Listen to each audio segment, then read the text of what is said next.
This YouTube channel does not promote any violent, harmful, or illegal activities. All content provided by this channel is meant for an educational purpose only.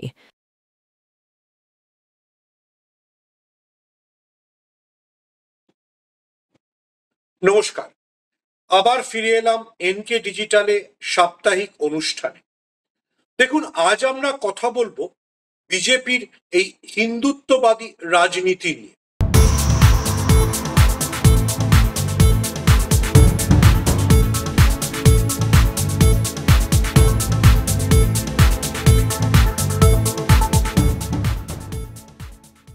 Suvendu Adhikari থেকে সুকান্ত মজুমদার, বিজেপির সব নেতাই বলেন যে তারা নাকি পশ্চিমবঙ্গে হিন্দুত্ববাদী রাজনীতি করছে। দিল্লি থেকে এসে নেতারা নরেন্দ্র মোদী, অমিত শাহ আরো হিন্দুত্বের কথা বলেন, এবং যারা সিপিএম ছেড়ে বিজেপিতে গিয়েছেন, আমার মতোই পাঞ্জাবি পরেন, কিন্তু পাঞ্জাবির হাতার তলায় চে গুয়েভারার ট্যাটু আছে, উত্তরবঙ্গের নেতা কিংবা নদিয়ার মন্ত্রী বঙ্কিম ঘোষ, তারাও বলেন তারা হিন্দুত্ববাদী রাজনীতি করছে, তারা জয় শ্রীরাম ধ্বনি দিচ্ছেন। হিন্দুত্ববাদী রাজনীতি বলতে আমরা বাঙালিরা কি বুঝি? আমরা বাঙালিরা রামকৃষ্ণ, বিবেকানন্দ থেকে শুরু করে চিত্তরঞ্জন দাস, সুভাষচন্দ্র বসু, এই সবার মধ্যে দিয়ে বড় হয়েছি। আমি আপনাদের খুব বিনীতভাবে মনে করাই যে সুভাষচন্দ্র বসু রোজ রোজ কালী, মা কালীর পুজো করতেন। তার রাজনৈতিক গুরু ছিলেন চিত্তরঞ্জন দাস। সেই চিত্তরঞ্জন দাসের স্ত্রী বাসন্তী দেবীকে তিনি চিঠিতে লিখছেন যে মা কালীর সাধনা করলে তিনি শক্তি পান। সুভাষচন্দ্র কি হিন্দু ছিলেন না? না, হিন্দুত্ববাদী ছিলেন না। এই সুভাষচন্দ্র কিন্তু একই সঙ্গে বলছেন 1940 সালে তার বিখ্যাত বক্তৃতা, যেটা এমনকি শ্যামাপ্রসাদের জীবনী লিখতে গিয়ে তথাগত রায়ও বলেছেন, যে সুভাষচন্দ্র বলছেন যদি গেরুয়া পোশাক পরে কেউ ভোট চাইতে আসে, এগেন আই রিপিট, গেরুয়া পোশাক পরে যদি কেউ ভোট চাইতে আসে তাহলে তাদেরকে পিটিয়ে বার করে দেবে। কেন সুভাষচন্দ্র এই কথাটা বলেছিলেন? কারণ তখন এই বঙ্গে, অর্থাৎ অবিভক্ত বঙ্গে, শ্যামাপ্রসাদরা হিন্দু মহাসভার রাজনীতি করছিলেন। সুভাষচন্দ্র, যিনি রোজ, এগেন আই রিপিট, রোজ কালী পুজো করতেন, তিনি বলেছিলেন গেরুয়া পরে বা ধর্মের নাম করে ভোট চাওয়া যাবে না। তো আপনি কি সুভাষচন্দ্রের চাইতে বড় দেশপ্রেমী? আপনি কি সুভাষচন্দ্রের চাইতে বড় হিন্দু? সুকান্ত মজুমদার বা শুভেন্দু অধিকারীরা কি সুভাষচন্দ্রের চাইতে বড়? সুভাষচন্দ্র বসু, আবার আমি বলছি, রোজ মা কালীর পুজো করতেন, নিজেকে মা কালীর সাধক বলে মনে করতেন। সেই তিনি কলকাতা শহরের মেয়র করেছিলেন একজন মুসলমান। আমাদের মনে রাখতে হবে, মমতা বন্দ্যোপাধ্যায় ফিরহাদ হাকিমকে কলকাতার মেয়র করবার আগে একমাত্র কলকাতা শহর যে মুসলমান মেয়র পেয়েছিল সেটা সুভাষচন্দ্র বসুর সিদ্ধান্তে। সুভাষচন্দ্র বসু আজীবন ধর্মনিরপেক্ষতার কথা বলে গিয়েছেন। যিনি প্রবল হিন্দু, যিনি তারকেশ্বরের মহান্তদের অত্যাচার বন্ধ করতে চিত্তরঞ্জন দাসের নেতৃত্বে সেখানে আন্দোলন করেছেন, তিনি মুসলমানদের কলকাতার মেয়র করেছিলেন। ঐতিহাসিকভাবে আমি এই গদি মিডিয়ার কচকচি শুভেন্দু, সুকান্ত, বিজেপির তথাকথিত ইতিহাস না জানা মানুষদের আস্ফালনের মাঝে মনে করিয়ে দিই, সুভাষচন্দ্র কাকে নিয়ে গিয়েছিলেন তারকেশ্বরের মহান্তদের সত্যাগ্রহ বিরুদ্ধে সত্যাগ্রহ করবার জন্য? কাজী নজরুল ইসলাম। এই ইতিহাসগুলো আমাদের জানতে হবে। এই বাংলায় নজরুল যত শ্যামা সঙ্গীত লিখেছেন তত আর কে লিখেছেন?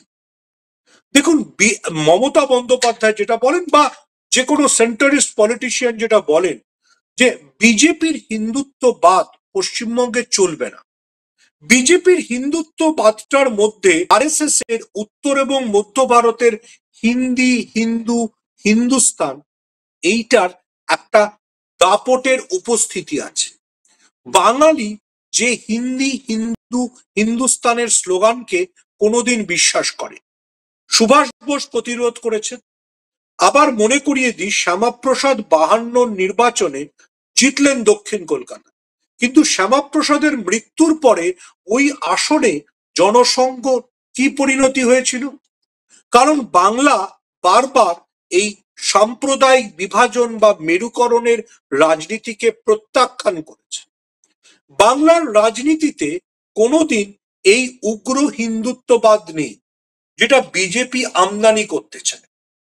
একটা সহজ উদাহরণ দিই, টেলিভিশন চ্যানেলে মাঝে মাঝে বিজেপির নেতারা যখন বলেন, বিজেপির তাত্ত্বিকরা এসে যখন বলেন, আমাকে বলুন তো 2014 আগে পশ্চিমবঙ্গে যত দুর্গাপুজো হয়, সেই দুর্গাপুজোর কোন দুর্গাপুজোর সাথে বিজেপির কোনো বড় নেতা জড়িত ছিলেন? আমি কলকাতা শহরে যে নেতা কংগ্রেস তৃণমূল হয়ে বিজেপিতে গেছেন এখন, আমি তার কথা বলছি না।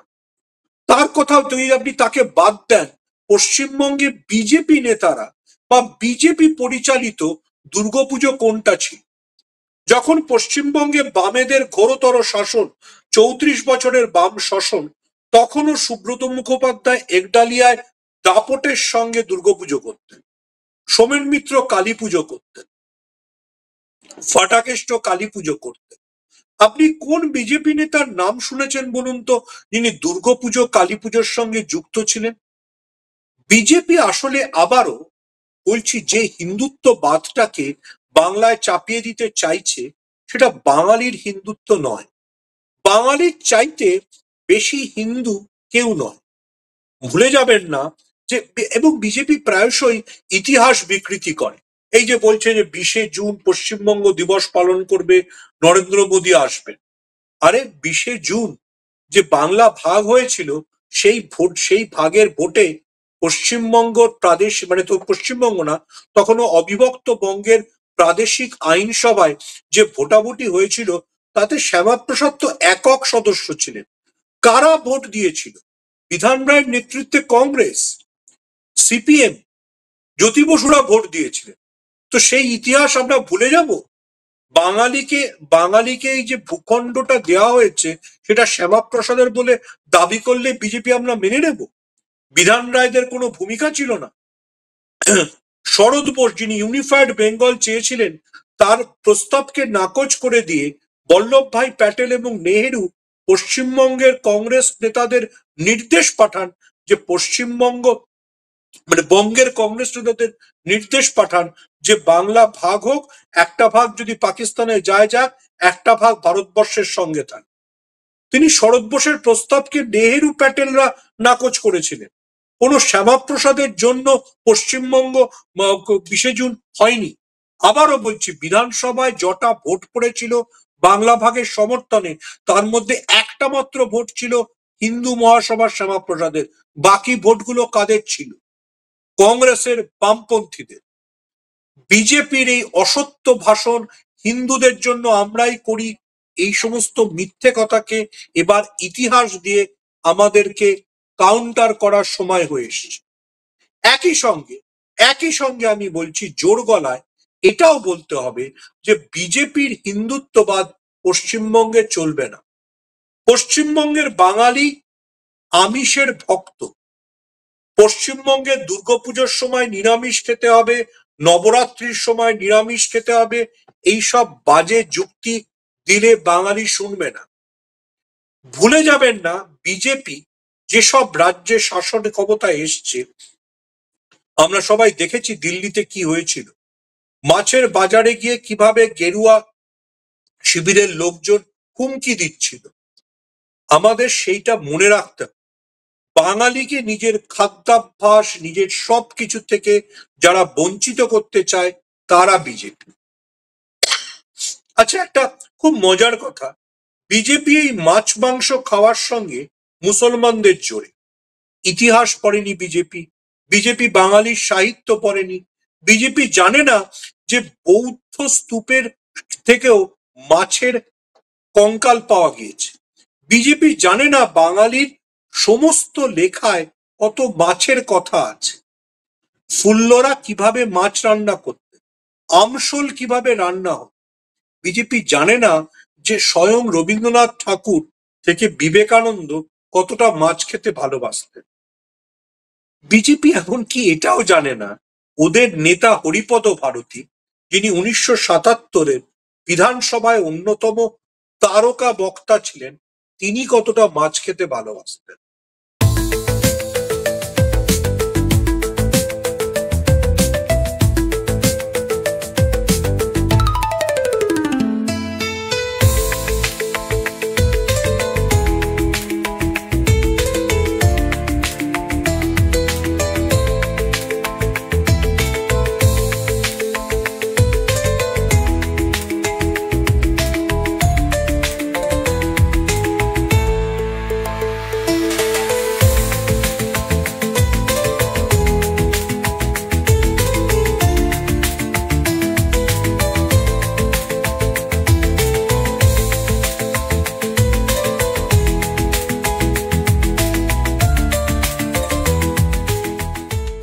জয়গুরু রত্নভান্ডার জ্যোতিষ সীমা, এখানে গোল্ড মেডেলিস্ট জ্যোতিষী বসেন। হাই কোয়ালিটির আসল গ্রহরত্ন সবচেয়ে কম দামে এখানে পাওয়া যায়। স্থান বেলঘড়িয়া রানী পার্ক, বটতলা, 2 নম্বর রেলগেটের নিকটে। 9681345722 এবং 9007778922।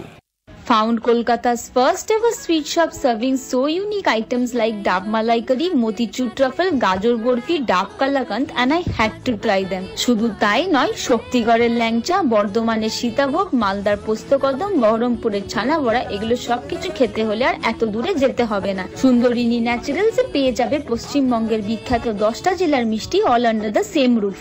এদের বেস্ট সেলার্স কচি ডাবের শাঁস দিয়ে বানানো ডাব মালাইকারি আর কলা পাতায় মোড়া গুড়ের সন্দেশ পাতুরি আর must try.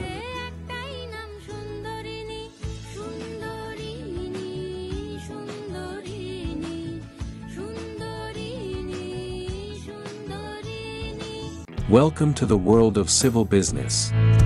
A Bengali business personality and the most successful business group, Roy Construction Group of companies, now coming Sarib, West Bengal. Mr. Anup Roy, the managing director of the Roy Construction Group company, ready to serve his native land, the mother Bengal.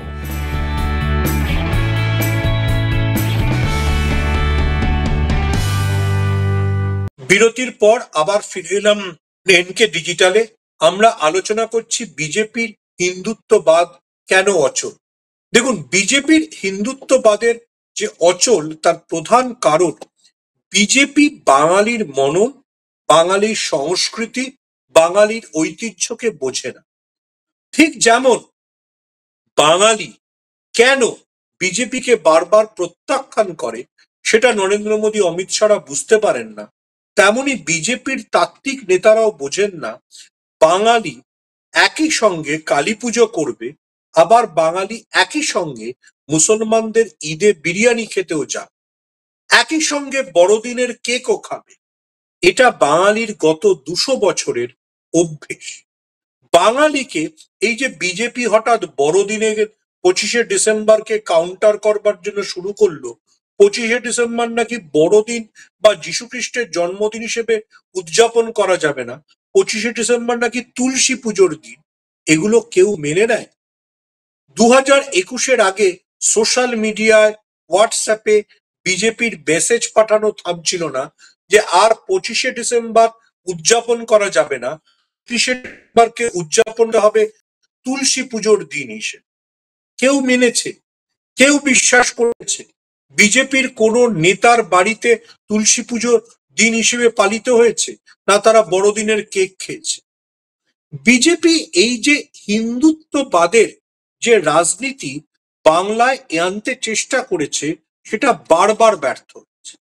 বিজেপির হাতে কোনো দুর্গাপুজো নেই বলেই তো অমিত শাহ, নরেন্দ্র মোদীদের eastern zonal cultural centre নিয়ে সেখানে দুর্গাপুজো করতে হয়েছে। যদি বিজেপি নেতাদের কলকাতা শহরে 10টা দুর্গাপুজো থাকতো তাহলে তো সেখানেই অমিত শাহ উদ্বোধন করতে আসতে পারত। একজন তৃণমূল থেকে আসা নেতাকে তারা পেয়েছে, সেজন্য তাদের রাম মন্দির হয়েছে, সেখানে অমিত শাহ এসছেন। কিন্তু আবারও বলছি, বিজেপির যে হিন্দুত্ববাদ, বিজেপি যে হিন্দুত্ববাদের কথা বলতে চায়, বিজেপি যে হিন্দুত্ববাদ আমাদের মাথায় চাপিয়ে দিতে চায় সেটা উত্তর এবং মধ্য ভারতের হিন্দুত্ববাদ, যা বাঙালি চিরকাল ঐতিহাসিকভাবে প্রত্যাখ্যান করেছে। আমাদের মনে রাখতে হবে ওই ঐতিহাসিকভাবে বাঙালি ব্রাহ্মণরা মাছ খেয়েছে, যার জন্য উত্তর এবং মধ্য ভারতের ব্রাহ্মণদের সঙ্গে তাদের সংঘাত ছিল। আমাদের মনে রাখতে হবে যে ঐতিহাসিকভাবে বাঙালির সংস্কৃতিতে হিন্দু, মুসলিম, বৌদ্ধ, খ্রিস্টান মিশে আছে, কাউকে আলাদা করার চেষ্টা করা হয়। বাঙালির যে দল 1911-তে মোহনবাগানের হয়ে আইএফএ শিল্ড জিতেছিল, তাতে সবাই কি বাঙালি হিন্দু ছিল? খ্রিস্টানও ছিল। এই সত্যিটাকে বিজেপিকে জানতে হবে। বিজেপি যে হিন্দু মুসলিম কিংবা হিন্দু খ্রিস্টানের ভেদাভেদ করে, সেই ভেদাভেদ করতে গিয়ে আজকে মণিপুরে আগুন জ্বলছে। আজকে মণিপুরের আগুন বিজেপি নিজেরাও সামলাতে পারছে। ঘটনার পরে প্রায় 2 বছর কেটে গেলেও এখনো মণিপুরের আগুন বিজেপি নেভাতে পারে। পশ্চিমবঙ্গেও সেই হিন্দুত্ববাদকে নিয়ে এসে বিজেপি একই ধরনের উত্তেজনার, সাম্প্রদায়িক মেরুকরণের আগুনকে বাড়াতে চেয়েছে, কিন্তু বাঙালি এই ফাঁদে পা দেবে না। আবারও বলছি, নজরুলকে নিয়ে আজকাল বিজেপির তাত্ত্বিকরা আলোচনা করে, ভুলে যাবেন না নজরুলকে যেমন শ্যামাপ্রসাদ অর্থ সাহায্য করেছিলেন, তেমনি নজরুল কোনোদিন মুসলমানদের কবি হয়ে উঠতে চান। নজরুল আপামর বাঙালির কবি হয়ে উঠতে চেয়েছিলেন। নজরুলের সম্বর্ধনা দিয়েছিলেন আচার্য প্রফুল্লচন্দ্র রায়, যিনি হিন্দু রসায়ন শব্দটা এনেছিলেন। এই হিন্দু রসায়ন মানে কি হিন্দুদের রসায়ন? না, অবশ্যই ঊনবিংশ শতকের গোড়ার দিকে বাংলায় হিন্দু জাগরণ হচ্ছিল, কারণ ইতিহাসের থেকে সেইগুলোকে তুলে আনা হচ্ছিল যেগুলো দিয়ে আমরা ব্রিটিশদের ঔপনিবেশিক শাসনের বিরোধিতা করতে পারি। সেই জন্য হিন্দু মেলা হচ্ছিল, প্রফুল্লচন্দ্র রায় হিন্দু রসায়ন আনছিলেন, সব হচ্ছিল। অবনীন্দ্রনাথ নিজে ভারত মাতার ছবি আঁকলেন, কিন্তু এরা কেউ বিজেপির হিন্দুত্ববাদের দোসর ছিলেন না। এরা কেউ শ্যামাপ্রসাদের হিন্দু মহাসভার সমর্থক ছিলেন না। এরা কেউ শ্যামাপ্রসাদের জনসংঘের সমর্থক ছিলেন না। রবীন্দ্রনাথ কিংবা অবনীন্দ্রনাথ বেঁচে থাকলে কি আজকে শুভেন্দু অধিকারী আর সুকান্ত মজুমদারের পাশে দাঁড়াতেন? সম্ভব? রবীন্দ্রনাথ যা যা লিখে গেছেন, রামকৃষ্ণ বিবেকানন্দ আমাদের যে হিন্দুত্বের শিক্ষা দেন, তাদের পক্ষে সম্ভব হতো সুকান্তর রাজনীতিকে সমর্থন করা বা নরেন্দ্র মোদী অমিত শাহকে আশীর্বাদ করা? আমরা ভুলে গেলে চলবে না যে একদিকে আমরা যখন দেখছি যে বিজেপির হিন্দুত্ববাদ, আই রিপিট, বিজেপির হিন্দুত্ববাদ প্রয়াগে কুম্ভস্নানে মানুষের পদস্পৃষ্ট হয়ে মারা যাওয়াকে বন্ধ করতে পারে না, তখন আমাদের মনে রাখতে হবে বাঙালিকে সত্যজিৎ রায় গণশত্রু সিনেমা দিয়ে গেছিলেন। যে Ganashatru an enemy of the people ইবসেনের বিখ্যাত নাটক অনুসরণে তৈরি, যেখানে সত্যজিৎ বলছেন যে যদি চরণামৃত বিষাক্ত হয়, সেই চরণামৃত খাওয়া যাবে না। সেই চরণামৃতকে যারা ধর্মের অনুষঙ্গ দিয়ে মানুষের স্বাস্থ্যের ক্ষতি করতে চায়, তাদের বিরুদ্ধে দাঁড়াতে হবে। আর এই কুম্ভে আমরা দেখেছি যোগী আদিত্যনাথরা যে জল বিষাক্ত হয়ে গেছে, পরিবেশ দপ্তর যে জলকে বিষাক্ত বলেছে, সেই জলকে ঠিক বলে সার্টিফিকেট দিয়ে সেই জলে মানুষের স্নান করিয়েছে। তো আমরা সত্যজিতের গণশত্রুকে মনে রাখবো, না বিজেপির এই বিষাক্ত জল, যে জলে স্নান করলে চর্মরোগ হবেই, সেই বিজেপির চর্মরোগে হওয়ানোর কুম্ভকে মনে রাখবো? আবারও বলছি, বিজেপি হিন্দুত্ব নিয়ে কিছু করছে না। বিজেপি আসলে হিন্দুত্বকে নিয়ে ব্যবসা করছে। ব্যবসা করছে বলেই কোনো হিন্দুর চাকরি হয়েছে? পশ্চিমবঙ্গে একজন মন্ত্রী ছিলেন, মুসলিম মন্ত্রী, কংগ্রেসের মন্ত্রী বরকত গনি খান চৌধুরী। তিনি হিন্দু মুসলিম নির্বিশেষে যত মানুষকে চাকরি দিয়েছে, শুভেন্দু অধিকারী অথবা সুকান্ত মজুমদার বলতে পারবেন যে ততজন হিন্দুকে এগেন আই রিপিট, হিন্দুকে রেলে, ডাক ব্যবস্থায়, কোনো ব্যবস্থায় তারা চাকরি করে দিয়েছে। বিজেপির হিন্দুত্ব আসলে ব্যবসা, সেই জন্য বাঙালি বারবার সেটাকে প্রত্যাখ্যান করেছে। সুভাষচন্দ্র হিন্দুত্বকে হৃদয়ে রেখেছিলেন, কিন্তু তার আজাদ হিন্দ ফৌজ ভারতবর্ষের সমস্ত মানুষের কথা বলেছিল, হিন্দু, মুসলিম, শিখ, খ্রিস্টান। সেই জন্যই তো তিনি জয় হিন্দের মতো স্লোগান এনেছিলেন। সেই জন্যই তো তার সঙ্গে শাহনওয়াজ খান থেকে শুরু করে মোহন সিং ধীররা ছিলেন।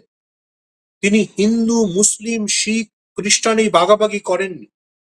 বাঙালি সুভাষ বোসকে ভুলে গিয়ে কি সুকান্ত মজুমদারকে আঁকড়ে ধরবে? বাঙালি কি রবীন্দ্রনাথকে ভুলে গিয়ে শুভেন্দু অধিকারীকে আঁকড়ে ধরবে? রবীন্দ্রনাথ বাঙালিকে শিখিয়েছে, রামকৃষ্ণ বিবেকানন্দ শিখিয়েছে। বিবেকানন্দর চাইতে বড় হিন্দু শুভেন্দু অধিকারী কোনোদিন হতে পারবে না। সেই জন্য বিজেপির হিন্দুত্ববাদ বারবার বাংলায় মুখ থুবড়ে পড়বে।